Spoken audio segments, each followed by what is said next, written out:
Now, ma'am, tell us what are the biggest mistakes in vendor payment planning that strain liquidity? Okay, so here the payment plan is a very important aspect, like where I go on a lot on my instincts rather than the practicality.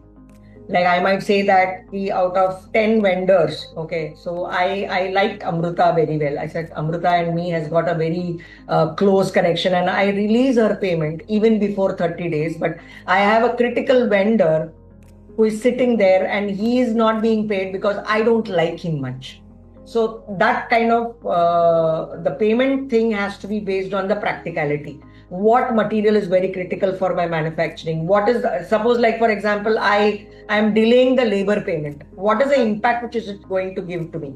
It's going to be a huge impact. So I need to know that. As far as the salary payment, I don't know whether you guys would have seen. I've heard Vinita, the of Sugar Cosmetics, saying that every month, the last week of the month, we are really jittery and anxious to collect the money so that I can pay the salary on the 5th of the next month.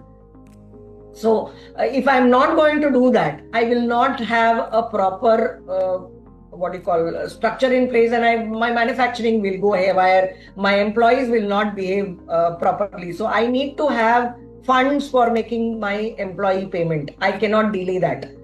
I really don't have an option. But so I know I need to have a proper plan so that I have the money in the bank by 30th, so that by 5th I can make the payment to them as a salary. So that is very important. You need to know which are the critical payments to be done for your business. So like for example, I cannot delay salary. I cannot delay electricity bill payment.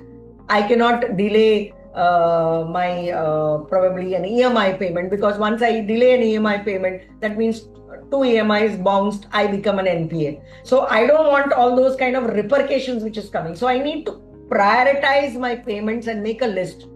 So rank number 1, employee salary. Rank number 2, electricity bill payment. Rank number 3. So I need to rank them based on the criticality of my those payments for my business, and accordingly use the cash wisely. Whatever cash I have, and the best part is, I mean, I don't know whether one of my clients used to say this, and this was a very important lesson which I learned. We as Indians, we always think about, to manage money, we would like to save money. But a growth mindset or a progressive thinking says that how do I increase my revenue so that I don't have an issue at all in my money? So I always think from that perspective, okay, how can I increase my revenue so that with the given situation that I've got good amount of stuff, how do I monetize them and get more revenue so that मेरे को ये cash flow वाला issue ही नहीं है. It just vanishes away because I have tried to increase my revenue in the current month, and that is the reason why I don't have a cash flow crunch. So that's probably a growth mindset which people will have to do. But having said that, given the time that you have a limited cash flow, you need to prioritize your payments which are critical for your business. And that time, I don't think my personal expenditure comes anywhere near to the cash. It is the business which needs to sustain when the cash flows are limited.